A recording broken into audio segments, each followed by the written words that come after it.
গাজীপুরে নিহত 9 জঙ্গির 6 জনের পরিচয় মেলেনি এখনো। হত্যা করে মূল উৎপাটন সম্ভব নয়, অভিমত বিশেষজ্ঞদের।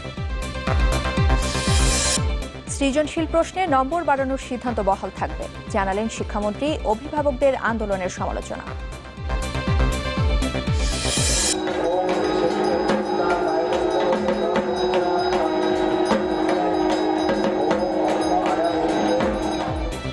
শারদীয় দুর্গোৎসবের মহা অষ্টমীতে দেবী জ্ঞানে কুমারী বালিকাকে আরাধনা। মণ্ডপে মণ্ডপে ভক্ত অনুরাগীদের ভিড়। এবং বাজে শুরুর পরও মাহমুদুল্লাহর 50 আর মাশরাফি ঝড়ে ইংল্যান্ডের সামনে 239 রানের টার্গেট। জয়ের আশা টাইগার ভক্তদের।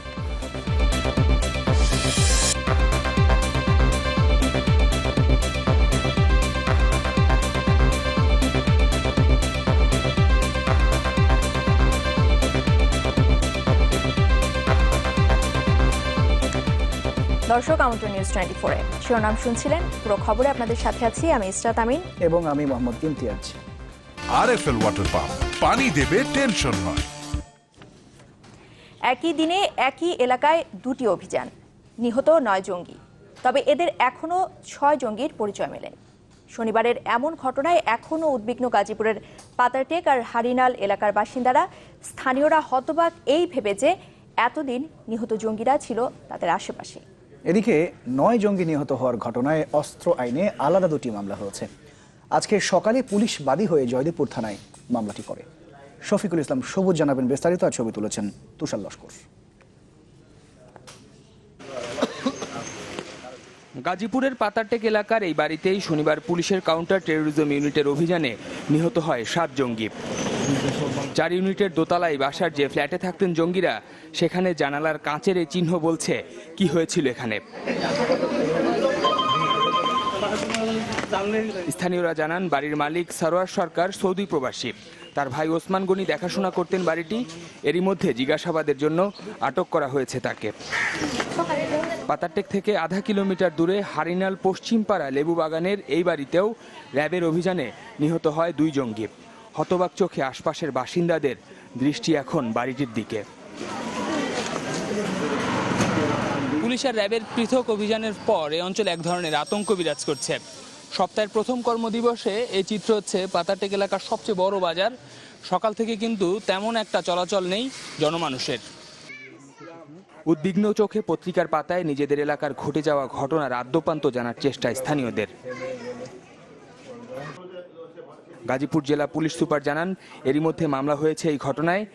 চলছে কাজ, চলছে, মামলা রুজু হয়েছে। পুলিশ আমরা ডিএনএ টেস্ট এবং ওইটা ছবি না প্রকাশ করা পর্যন্ত বলা যাবে না। নিহত 9 জঙ্গির মরদেহ রাখা হয়েছে শহীদ তাজউদ্দিন আহমেদ মেডিকেল কলেজ হাসপাতালে। এখানে ময়নাতদন্ত শেষ হওয়ার পর মরদেহ নেওয়া হবে ঢাকা মেডিকেলে। এছাড়া নিহতদের শরীর থেকে নমুনা সংগ্রহ করে তাও রাখা হবে সেখানে। শফিকুল ইসলাম সবুজ, চ্যানেল 24, গাজীপুর। জঙ্গি বিরোধী অভিযানে গেল 3.5 মাসে নিহত হয়েছে 26 জন। আইন শৃঙ্খলা বাহিনীর দাবি, এতে শূন্যে নেমে এসেছে জঙ্গি হামলার আশঙ্কা। তবে নিরাপত্তা বিশ্লেষক অবসরপ্রাপ্ত ব্রিগেডিয়ার জেনারেল সাখাওয়াত হোসেনের মত হল যে কেবল হত্যা করে জঙ্গিবাদের মূল উৎপাটন সম্ভব নয়। তাই এমন দাবি অমূলক। আর স্বরাষ্ট্রমন্ত্রী বলছেন যে জঙ্গি জীবিত আটকের সব চেষ্টাই ইতোমধ্যে ব্যর্থ হয়েছে। হিরণ খান জানাবেন বিস্তারিত।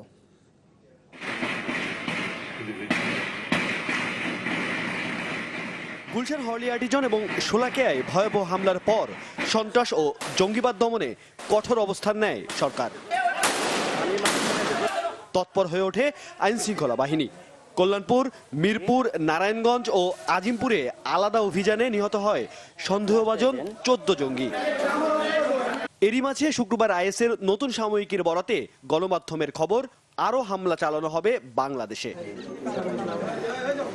পরদিন শনিবার আবারও অভিযানে র্যাব পুলিশ। গাজীপুর, টাঙ্গাইল ও সাভারের আশুলিয়ায় নিহত 12 জঙ্গি। এ নিয়ে গেল 3.5 মাসে জঙ্গি সন্দেহে প্রাণ গেছে 26 জনের। আইন শৃঙ্খলা বাহিনীর দাবি, এসব অভিযানের কারণে দেশে জঙ্গি হামলার যে হুমকি ছিল তা নেমে এসেছে শূন্যের কোঠায়। ভেঙে দেওয়া হয়েছে কথিত 90 জেএমবির সব পর্যায়ের শক্তি। এই মুহূর্তে আমরা বলতে পারি যে নিউ জেএমবির যে শক্তি ছিল, যে শক্তিমত্তা ছিল, সেটা অলমোস্ট 99% আমরা রিডিউস করে দিতে পেরেছি আজকে পর্যন্ত। এই নিরাপত্তা বিশ্লেষকের মতে হত্যা করে জঙ্গিবাদের মূল উৎপাদন করা সম্ভব নয়, বরং এতে আরো উস্কে দেওয়া হচ্ছে জঙ্গিবাদকে। But that is not the solution. এই মেরে ফেললে এটা আরো প্রপাগেট হয় যে আমাদের দেখো শহীদ হয়ে গেছে, আকাশ এখানে আছে, 4 দিন বসে থাকেন, সিজ করে বসে থাকেন, কোথায় যাবে? বাড়িঘর থেকে সব বের করে দেবে, 2 জন সিজ করে দিতে, নিজেরা যদি গুলি মেরে ফেলে ফাইন, বাট সবাইকে মেরে ফেললে লিঙ্কগুলো কোথা থেকে পাওয়া যাবে? আর স্বরাষ্ট্রমন্ত্রী ও আইন শৃঙ্খলা বাহিনীর কর্মকর্তারা বলছেন, জঙ্গিদের জীবিত আটকের সব চেষ্টায় ব্যর্থ হয়েছে। বারবার আত্মসমর্পণের আহ্বান জানানো হলেও তাতে সাড়া না দিয়ে উল্টো গুলি ছুড়েছে জঙ্গিরা। তাই পাল্টা গুলি ছোড়া ছাড়া কোনো উপায় নেই। আমাদের পুলিশ বাহিনী যখন তাদেরকে আত্মসমর্পণ করার জন্য অনুরোধ করে, নির্দেশ দেয়,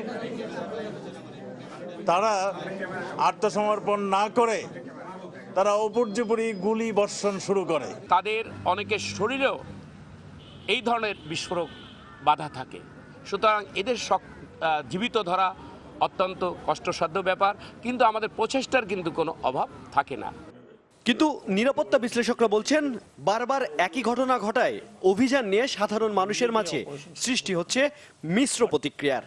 মানুষের পারসেপশনটা যেন ঠিক থাকে। হিরণ খান, চ্যানেল 24, ঢাকা। এদিকে রাজধানীর আজিমপুরের জঙ্গি আস্তানা থেকে আহত অবস্থায় গ্রেপ্তার 3 নারী জঙ্গিকে 7 দিন করে রিমান্ড দিয়েছেন আদালত। দুপুরে তাদের আদালতে হাজির করে 10 দিন করে রিমান্ড চায় পুলিশ। শুনানি শেষে আদালত 7 দিন করে রিমান্ড মঞ্জুর করেন। এরা হলেন ফেরদৌসী আফরিন, আবেদাতুল ফাতেমা ও মার্জানের স্ত্রী শায়লা আফরিন। জঙ্গি আস্তানার বিষয়ে আরও তথ্য পেতে তাদের রিমান্ড আবেদন করা হয়। এর আগে শনিবার ঢাকা মেডিকেল কলেজ হাসপাতালে চিকিৎসাধীন থাকা এই 3 নারী জঙ্গিকে পুলিশ হেফাজতে নেয়। গত 10 সেপ্টেম্বর রাতে আজিপুরের আস্তানায় অভিযান চালায় কাউন্টার টেররিজম ইউনিট। এতে জঙ্গি তানভীর কাদেরী নিহত হন আর উদ্ধার করা হয় 3 শিশুকে। তৈরি হচ্ছে পদ্মা সেতু। এই গৌরবের অংশীদার হতে পেরে আমরা গর্বিত। আনোয়ার সিমেন্ট।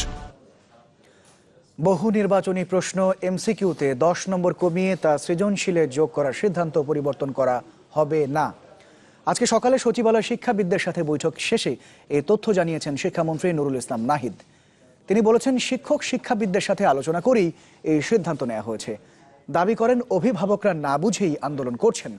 এর ফলে আগামী বছর থেকে মাধ্যমিক ও উচ্চ মাধ্যমিকে 30 নম্বরের এমসিকিউ এবং 70 নম্বরের সৃজনশীল প্রশ্নের উত্তর দিতে হবে শিক্ষার্থীদের। পরীক্ষা শুরুর 15 মিনিট আগে খাতা সরবরাহ করার কথাও জানিয়েছেন মন্ত্রী। যে সিদ্ধান্ত আমাদের নেওয়া হয়েছে সেটা আমাদের চলবে, এটার কোনো পরিবর্তন হবে না। অর্থাৎ 10 নম্বর যে কমানো হয়েছে এটার কোনো পরিবর্তনের কোনো যুক্তি নেই, কোনো কারণ নেই, এবং এটা সকলে মেনেই নিয়েছেন। এখন শুধু একটা যে পার্থক্য ছিল যে ওইখানে আমরা সময় কম পাবো, সেটা আপনার হিসাব দিয়ে দেখালাম, মাত্র কয়েক সেকেন্ডের, 14 সেকেন্ডের পার্থক্য একটার মধ্যে আর একটু বেশি, এইটুকুতে কোনো তারতম্য হবে না। দুর্গোৎসবের মহা অষ্টমীতে জীবন্ত দেবীর দর্শন, আরতি আর অঞ্জলির মধ্য দিয়ে হয়ে গেল সনাতন ধর্মাবলম্বীদের কুমারী পূজা। রাজধানীর রামকৃষ্ণ মিশন মন্দিরে ঘটা করে উদযাপিত হয় এই উৎসব। সকাল থেকে তাই ভক্ত অনুরাগীর ভিড়ে মুখর গোটা মন্দির প্রাঙ্গণ। আজ দিনভর চলে আরতি আর ভক্তিমূলক গান। মাতৃরূপী দেবী দুর্গার জীবন্ত রূপ 7 বছর বয়সী কুমারী সর্বাণী ভট্টাচার্য, শাস্ত্রীয় নাম কুবজিকা, মণ্ডপে আসীন হয়েছেন মহা অষ্টমী তিথিতে। ক্ষণিকের জন্য হাজির হওয়া কুমারী দেবীকে দেখতে রাজধানীর রামকৃষ্ণ মিশন মন্দিরে ভক্তদের উপচে পড়া ভিড়। মা কিন্তু দুর্গা কুমারী রূপে আমাদের মধ্যে সরাসরি আবির্ভূত হন এবং মাকে আমরা সরাসরি দর্শন করে এইটাই কামনা করি, মা আমাদের আশীর্বাদ করেন। মায়ের যে শক্তিটা তার মধ্যে প্রকাশ পায় এবং তার প্রতীকী রূপে আমরা কুমারীকে পূজা করে থাকি। জয় শ্রী শ্রী কুমারী মাই কি। সমস্বরে চলে কুমারী দেবীর বন্দনা। চারপাশে তখন ঢাকের বাদ্য, উলুধ্বনি আর শঙ্খের সুর। কুমারী পূজার মাধ্যমেই আমরা মূলত মাকে যে জীবন্ত রূপে পাচ্ছি, এই যে পাওয়াটা মনে হচ্ছে আমরা খুব মায়ের কাছাকাছি চলে যাচ্ছি। আমরা একজন নারী হয়ে আরেকজন নারীকে পূজিত হতে দেখি, এটি তো আমাদের কাছে অত্যন্ত গর্বের একটি বিষয়। আজকের দিনে মার কাছে প্রার্থনা করি সকলকে নিয়ে আমরা যেন সুখে শান্তিতে থাকি। ভক্তি শ্রদ্ধা আর প্রার্থনায় বরণ করে নেওয়া কুমারীকে বিদায় জানানো হয় জয়তু প্রণামের মধ্য দিয়ে। দুর্গাপূজার সঙ্গে সঙ্গে মাতৃভাবের প্রকাশের জন্য আমরা ছোট্ট একটি কুমারী মেয়েকে মাতৃভাবে মা দুর্গার একটি রূপ ভেবে পূজা করি। আমি সবাইকে আশীর্বাদ করি, সবাই যেন সুখে শান্তিতে থাকুক। প্রায় আধা ঘন্টার এই আনুষ্ঠানিকতা শেষ হয় অঞ্জলি দানের মধ্য দিয়ে।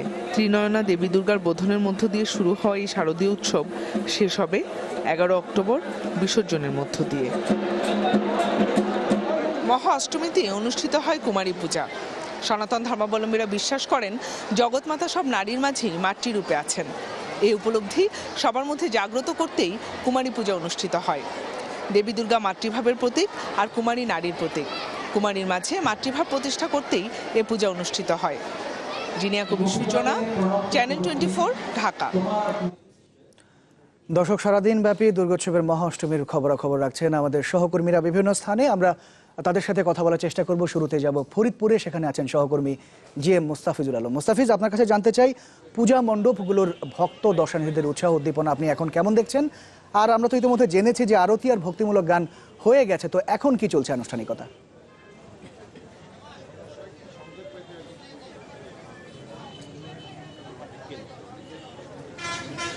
আসলে সকাল থেকেই আমরা বিভিন্ন পূজা মণ্ডপে ঘুরেছি। বিশেষ করে সকালবেলা এখানে রামকৃষ্ণ মিশনে কুমারী পূজা হয়েছে, অনেক জাঁকজমক এবং অনেক কালারফুল একটা অনুষ্ঠান হয়েছে।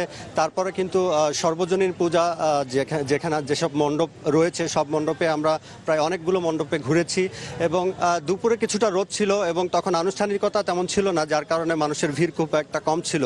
কিন্তু সন্ধ্যার লাগার পর থেকেই কিন্তু আসলে মানুষ ভক্ত দর্শনার্থী থেকে শুরু করে সবাই কিন্তু মণ্ডপে মণ্ডপে যাচ্ছেন এবং আনন্দ উৎসবে যোগ দিচ্ছেন। আর এখন আমি এখানে পেয়েছি ফরিদপুরের কৃতি সন্তান এবং স্থানীয় সরকার মন্ত্রী খন্দকার মোশাররফ হোসেন। উনি আসলে সন্ধ্যার পরে বের হয়েছেন এখানকার পূজা মণ্ডপগুলো ঘুরে ঘুরে দেখার জন্য, সবার সাথে কুশল বিনিময় করার জন্য। তার কাছে আমরা জানতে চাইবো যে মাননীয় মন্ত্রী, ফরিদপুরের অনুষ্ঠান কেমন হচ্ছে পূজা, এবং সার্বিকভাবে মানুষ স্বচ্ছন্দে এই উৎসব করতে পারছে কিনা? আপনি তো নিজেও বললেন যে আপনি অনেকগুলো পূজা মণ্ডপ দেখেছেন। আমার মনে হয় পূজা এবার বেশ আনন্দ হচ্ছে। আমি কালকে 11টা ইউনিয়নে পূজা মণ্ডপে গেছিলাম এবং অনেক রাত পর্যন্ত গ্রামে গঞ্জে ব্যাপক উৎসাহ উদ্দীপনা দেখেছি। আমি ধন্যবাদ জানাই যে বিদ্যুৎ বিভাগ নিরবচ্ছিন্ন বিদ্যুৎ সাপ্লাই করছে, যার জন্য পূজার আনন্দে কোনো রকম ঘাটতি ছিল না। এখানে বলতে হয় ফরিদপুরে প্রায় 700-র উপরে পূজা মণ্ডপ। ফরিদপুর সদর থানাতেই 175টা, শহরে প্রায় 60টা পূজা মণ্ডপ। কাজেই পূজার পরিবেশটা সারা বাংলাদেশে ফরিদপুর কিন্তু একটা অগ্রণী ভূমিকা পালন করে। ফরিদপুরের পরে আমার মনে হয় ময়মনসিংহ কারণ একটা ভালো পূজা করে। কাজেই পূজার আমেজ লেগে গেছে। গরমের ভাবটাও কম, শরতের স্নিগ্ধ আবহাওয়া। আমাদের জনগণ যথেষ্ট উৎসাহ উদ্দীপনা নিয়ে পূজায় অংশগ্রহণ করছে। কোনো ধরনের নিরাপত্তা নিয়ে কোনো ধরনের সমস্যা অভিযোগ নেই? কোনো ফরিদপুরে কোনোদিন হয়ও নাই, এখনো হবে না, ভবিষ্যতেও হচ্ছে না। অনেক ধন্যবাদ আপনাকে, কষ্ট করে আমাদেরকে সময় দিয়েছেন ব্যস্ততার মাঝে। ইমতিয়াজ শুনছিলেন, মন্ত্রী বলছিলেন যে ফরিদপুরে কিন্তু স্বাচ্ছন্দ্যভাবেই মানুষ স্বতঃস্ফূর্তভাবেই এই উৎসব পালন করছে এবং প্রশাসন সার্বিকভাবে তাদেরকে সহায়তা করছেন এবং এখানে আসলে দলমত নির্বিশেষে এবং ধর্মবর্ণ নির্বিশেষে সবাই এই উৎসবে শরিক হচ্ছেন। মুস্তাফিজ, আপনাকে অনেক ধন্যবাদ। দর্শক, দুর্গোৎসবের মহা অষ্টমীর এখনকার আনুষ্ঠানিকতার খবরাখবর জানাচ্ছিলেন আমাদের সহকর্মী ফরিদপুর থেকে জিএম মুস্তাফিজুল আলম। এছাড়া আরো খবরাখবর রয়েছে, ইশরাত হয়তো তাদের সাথে কথা বলার চেষ্টা করছি। হ্যাঁ, আমরা এখন রাজধানীর বিভিন্ন মণ্ডপে কিন্তু ব্যাপকভাবে পূজা উদযাপিত হচ্ছে, আমরা সেখানে চলে যাচ্ছি। দর্শক, এই মুহূর্তে আমাদের সাথে যোগ দিচ্ছেন বনানী পূজা মণ্ডপ থেকে আমাদের সাথে যোগ দিচ্ছেন আমাদের আরেক সহকর্মী নাহিদ হোসেন। নাহিদ, জিএম মুস্তাফিজুল আলম আমাদেরকে জানাচ্ছিলেন ফরিদপুরের পূজা মণ্ডপের খবর। তো এই মুহূর্তে আসলে সন্ধ্যা পূজা শেষ হয়েছে, তো এই মুহূর্তে কি আয়োজন চলছে পূজা মণ্ডপে? ইসরাত, সন্ধি পূজা কিছুক্ষণ আগে শেষ হয়েছে। আজ বিকেল 5:30টায় যে লগ্ন ঠিক করা হয়েছিল পঞ্জিক অনুসারে তখনই সন্ধি পূজা হয় এবং এই সন্ধি পূজা মূলত অষ্টমী তিথির শেষ এবং নবমী তিথির শুরুর যে সন্ধিক্ষণ সেই সন্ধিক্ষণে এই সন্ধি পূজাটি হয়। আর এই মুহূর্তে সন্ধি পূজার পরে শুধুমাত্র দেবী দর্শনই চলছে, সেই অর্থে পূজার কোনো আনুষ্ঠানিকতা চলছে না। তবে একটি বড় সময় ধরেই এই দেবী দর্শন চলে। আর সন্ধি পূজা শেষ হওয়ার সাথে সাথেই নবমী তিথি শুরু হয়ে গেছে, অর্থাৎ যে মহানবমী সেটি ইতিমধ্যেই শুরু হয়েছে মহা অষ্টমী শেষ হয়ে, এবং এই নবমীর পরে দশমীতে বিজয়া উদযাপন করে এই শারদীয় দুর্গাপূজা শেষ হবে।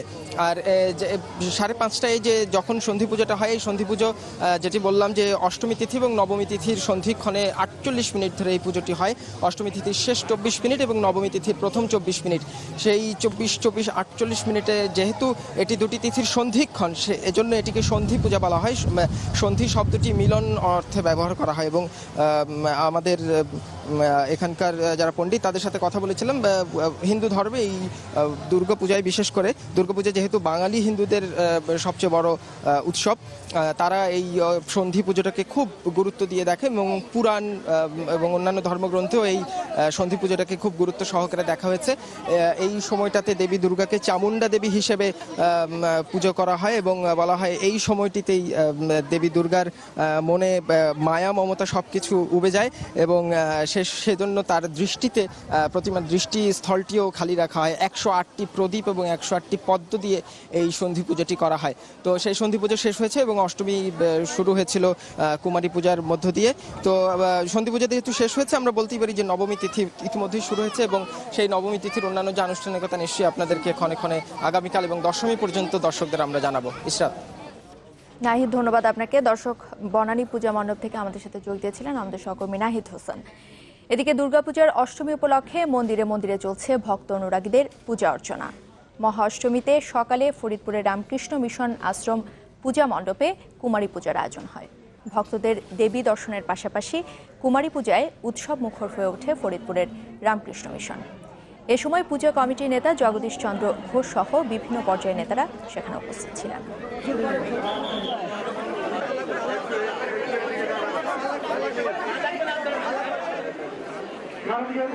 ছোটবেলার থেকে যে কুমারী পূজা করা হচ্ছে সেইটা দেখে যেন আমাদের সমাজ শিখতে পারে যে মেয়েরা মায়ের জাত। কুমারীদের যে মেয়েদের যদি আমরা সম্মান করতে না পারি তাহলে পরে দেশে আমার কোন দেশে উন্নতি করতে পারবে না। মেয়েরা সম্মানের পাত্র, তাকে মাতৃরূপে দেখতে হবে। নিজের স্ত্রী ছাড়া অন্য সমস্ত স্ত্রী লোকের মায়ের মন দেখতে হবে।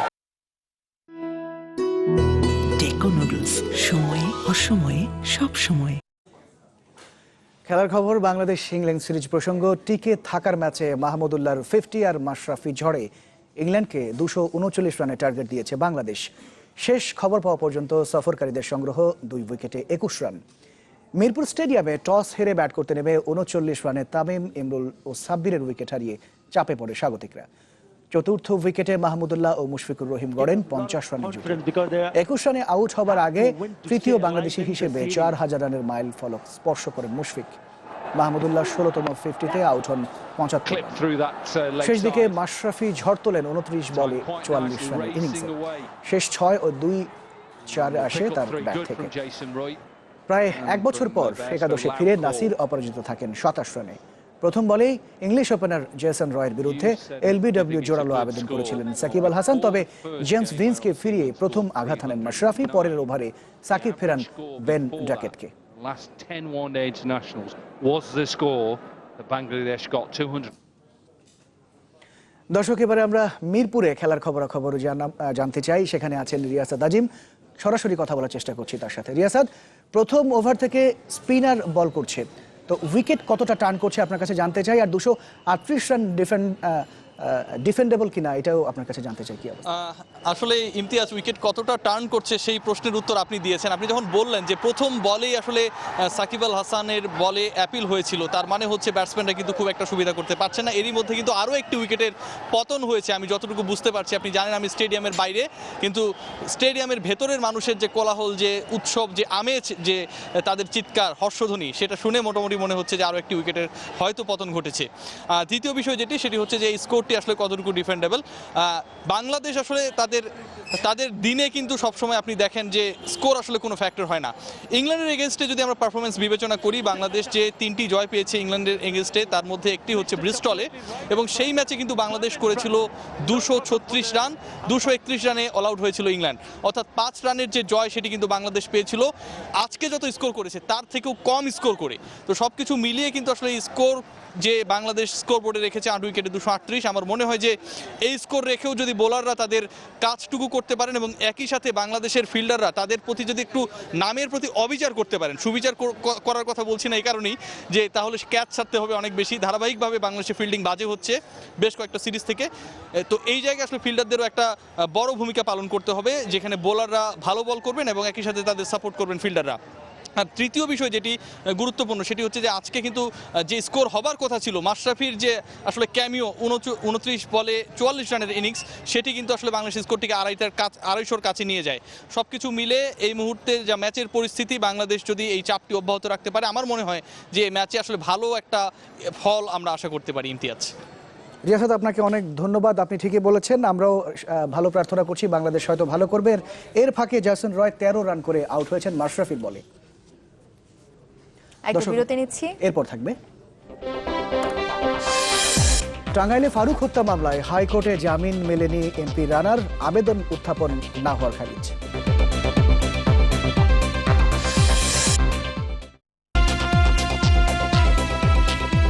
আরো একবার আমন্ত্রণ। আপনারা দেখছেন নিউজ 24। কলেজ ছাত্রী খাদিজা আক্তার নার্গিসের উপর হামলার প্রতিবাদে সিলেটে আজও মানববন্ধন হয়েছে। দুপুরে সিলেট কেন্দ্রীয় শহীদ মিনারের সামনে এই কর্মসূচির আয়োজন করে বিভিন্ন সংগঠন। এ সময় হামলাকারী ছাত্রলীগ নেতা বদরুলের দৃষ্টান্তমূলক শাস্তি দাবি করেন বক্তারা। বলেন, দোষী দৃষ্টান্তমূলক বিচার না হওয়া পর্যন্ত আন্দোলন চলবে। নৃশংসতার শিকার খাদিজার উপর হামলার প্রতিবাদে গত 5 দিন ধরেই চলছে আন্দোলন কর্মসূচি। বিএনপির যুগ্ম মহাসচিব ও ঢাকা মহানগর বিএনপির সদস্য সচিব হাবিবুন নবী খান সোহেলকে কারাগারে পাঠানোর আদেশ দিয়েছেন আদালত। সকালে ঢাকা মুখ্য মহানগর হাকিম আদালতে নাশকতার মামলায় আত্মসমর্পণ করে জামিন আবেদন করেন তিনি। শুনানি শেষে আদালত জামিন আবেদন নামঞ্জুর করে তাকে কারাগারে পাঠানোর আদেশ দেন। 2015 সালের জানুয়ারি থেকে মার্চ পর্যন্ত 3 মাসের টানা অবরোধ হরতালের মধ্যে নাশকতার বিভিন্ন ঘটনায় ঢাকার কয়েকটি থানায় তার বিরুদ্ধে 41টি মামলা রয়েছে।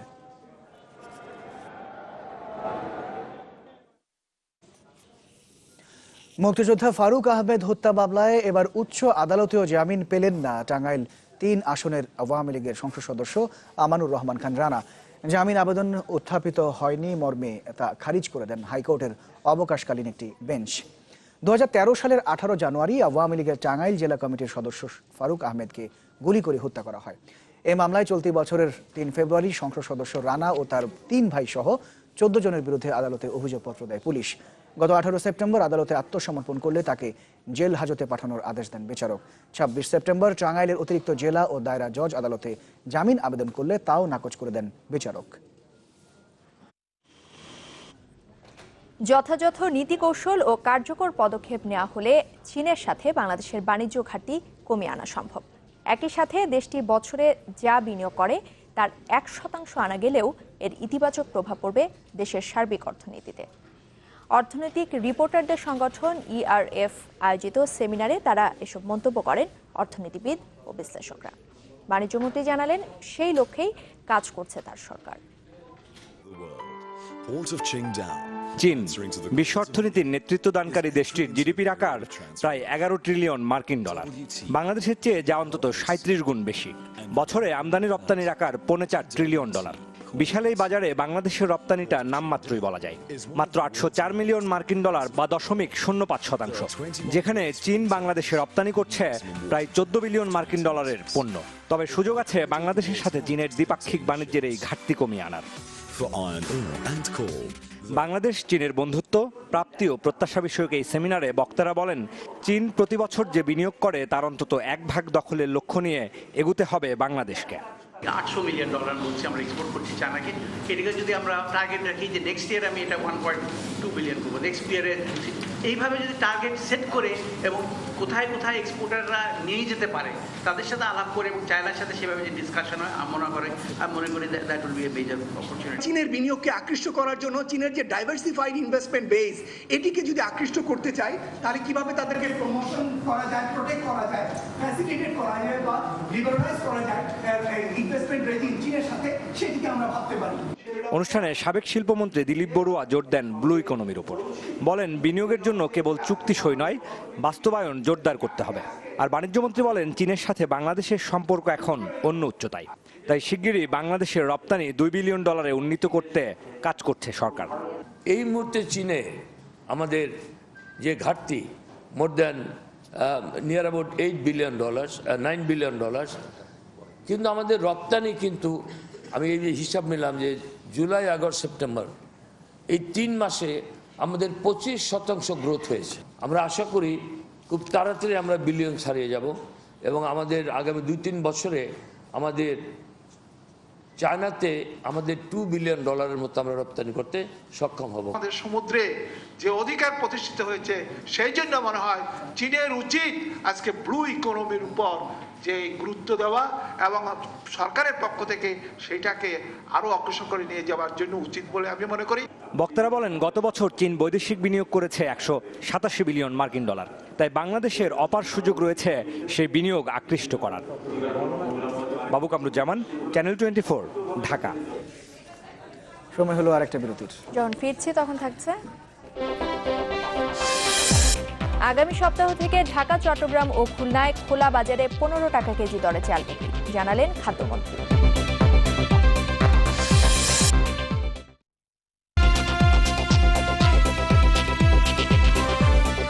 বিরতির পর আরো একবার আমন্ত্রণ। আপনারা দেখছেন নিউজ 24। ভারত থেকে তেল কেনার বিষয়ে নীতিগত সিদ্ধান্ত নিয়েছে বাংলাদেশ, এমন তথ্য জানিয়েছেন বিদ্যুৎ ও জ্বালানি প্রতিমন্ত্রী নসরুল হামিদ। ভারত সফর শেষে দেশে ফিরে সচিবালয়ে এক সংবাদ সম্মেলনে তিনি এই তথ্য জানিয়েছেন। তিনি বলেছেন আন্তর্জাতিক বাজার মূল্যেই এই তেল কেনা হবে। এখন আমরা যে তেলটা কিনি সেটা আমাদের প্রায় $8 পড়ে যায় ক্যারিং কস্টে। সো সেই কস্টটা আমরা কিভাবে মিনিমাইজ করে নিয়ে আসতে পারি, নুমালীগড় থেকে পাইপলাইন নির্মাণ মাধ্যমে ভারতের সেখানে নুমালীগড়ের রিফাইনারি থেকে কিভাবে তেল পেতে পাই, এটার একটা মোটামুটি সমঝোতা চলে আসছে। আগামী সপ্তাহ থেকে ঢাকা, চট্টগ্রাম ও খুলনায় খোলা বাজারে 15 টাকা কেজি দরে চাল বিক্রির কথা জানিয়েছেন খাদ্যমন্ত্রী কামরুল ইসলাম। দুপুরে সচিবালয়ে চাল মিল মালিকদের সাথে বৈঠক শেষে এই কথা জানিয়েছেন তিনি।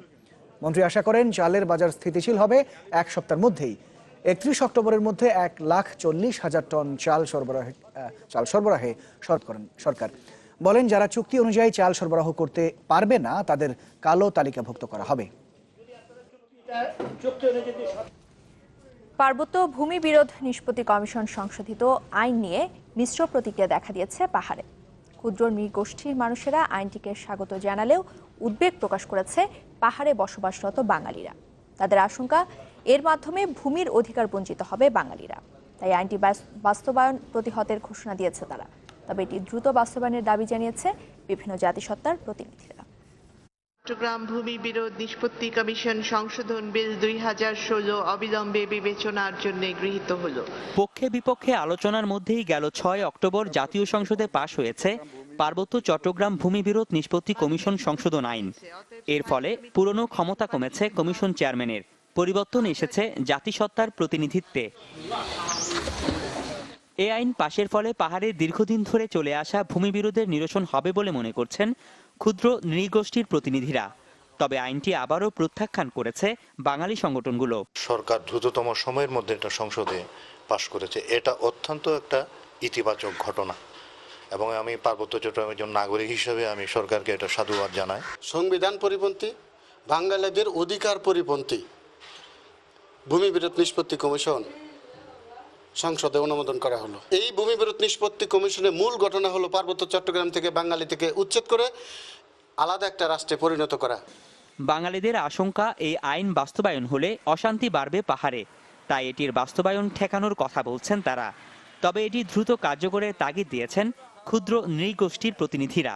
সংসদে পাশ হওয়ার ফলে আমি মনে করি পার্বত্য চট্টগ্রামের জনগণের একটা আশা আকাঙ্ক্ষা বেড়ে যাবে, কিন্তু এটাকে বাস্তবায়ন করাটাই হচ্ছে আসল জিনিস। কালো বিল পাস করা এটা আমরা মেনে নিতে পারছি না।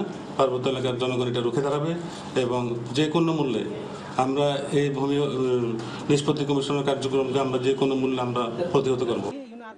ভূমি বিরোধ নিয়ে কোনো ভুল বোঝাবুঝি থাকলে তার অবসানে সরকারের উদ্যোগ নেওয়া দরকার বলেও মনে করেন স্থানীয়রা। Desk report, channel 24। নিউজ 24 এর সময় হলো আরো একটি বিরতির। এরপর জানাবো, ম্যাথিউর আঘাতের পর হাইতি জুড়ে কলেরা মহামারী আকারে ছড়িয়ে পড়ার আশঙ্কা, এ পর্যন্ত 13 জনের প্রাণহানি।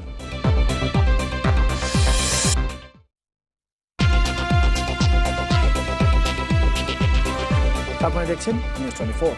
এবারে জানাবো দেশের বাইরের খবর। ভয়াবহ হ্যারিকেন ম্যাথিউয়ের আঘাতের পর হাইতিতে কলেরা মহামারী আকারে ছড়িয়ে পড়ার আশঙ্কা করা হচ্ছে। এ পর্যন্ত প্রাণ হারিয়েছেন অন্তত 13 জন। এর মধ্যে দক্ষিণাঞ্চলীয় একটি শহরে 6 জন এবং পশ্চিমাঞ্চলে মারা গেছেন 7 জন।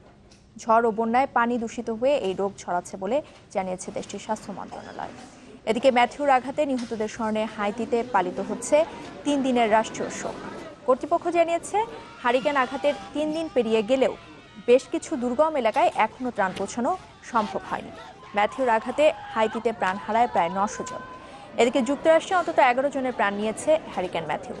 এর প্রভাবে ফ্লোরিডা, জর্জিয়া ও নর্থ ক্যারোলাইনায় দেখা দিয়েছে বন্যা। বিদ্যুৎ বিচ্ছিন্ন রয়েছে দক্ষিণ পূর্বাঞ্চলের প্রায় 16 লাখ বাড়িঘর।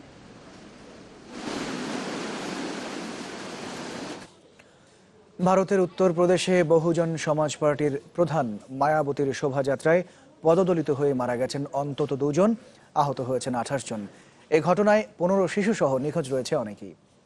পুলিশ জানিয়েছে লখনৌর বাবা সাহেব ভীমরাও আম্বেদকর মাঠে শোভাযাত্রায় অংশ নেন প্রায় লাখখানেক মানুষ। পার্টি নেতা মায়াবতীর ভাষণ শেষে চলে যাওয়ার সময় পদদলনের ঘটনা ঘটে। ভিড়ের কারণে ঘটনাস্থলে পৌঁছতে পারেনি অ্যাম্বুলেন্স। এদিকে নিখোঁজদের সন্ধানে ঘটনাস্থলে তল্লাশি চালিয়ে যাচ্ছেন স্বজনরা। উত্তরপ্রদেশে ক্ষমতাসীন সমাজবাদী পার্টিকে হটিয়ে ক্ষমতায় আসার চেষ্টা চালিয়ে যাচ্ছেন মায়াবতীর দল, যার একচেটিয়া ও মূল সমর্থক সংখ্যালঘু দলিত সম্প্রদায়ের মানুষ।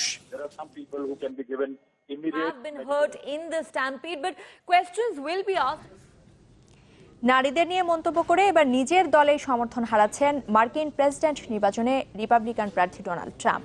এর মধ্যে ডজন খানেক জ্যেষ্ঠ রিপাবলিকান সিনেটর ট্রাম্পকে ভোট না দেওয়ার কথা জানিয়েছেন। সর্বশেষ সমর্থন তুলে নেওয়ার কথা জানিয়েছেন সাবেক প্রেসিডেন্ট প্রার্থী জন ম্যাককেইন ও সাবেক পররাষ্ট্রমন্ত্রী কন্ডোলিসা রাইস।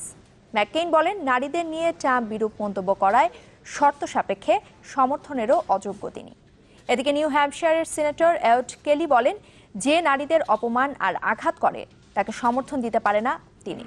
এদিকে ট্রাম্প জানিয়েছেন, যাই হোক না কেন প্রেসিডেন্ট পদ থেকে সরে দাঁড়াবেন না তিনি। এ ঘটনার পর সর্বশেষ জরিপে ট্রাম্পকে হারানোর ব্যবধান আরও বাড়িয়ে 48% ভোট নিশ্চিত করে এগিয়ে রয়েছেন ডেমোক্র্যাট দলের প্রার্থী হিলারি ক্লিন্টন।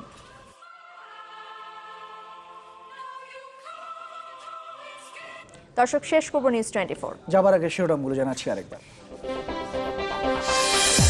গাজীপুরে নিহত 9 জঙ্গির 6 জনের পরিচয় মেলেনি এখনো। হত্যা করে মূল উৎপাদন সম্ভব নয়, অভিমত বিশেষজ্ঞদের।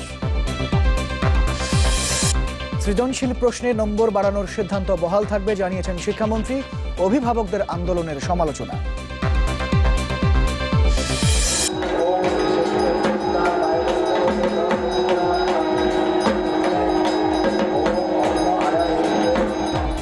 শারদীয় দুর্গোৎসবের মহা অষ্টমীতে দেবী জ্ঞানে কুমারী বালিকাকে আরাধনা, মণ্ডপে মণ্ডপে ভক্ত অনুরাগীদের ভিড়। বাংলাদেশের 239 রান টার্গেট পাহাড় সম ইংল্যান্ডের, ব্যাটে বলে দুরন্ত অধিনায়ক মাশরাফি।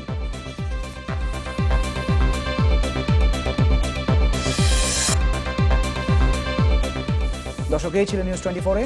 এতক্ষণ সাথে থাকার জন্য ধন্যবাদ সবাইকে। ধন্যবাদ।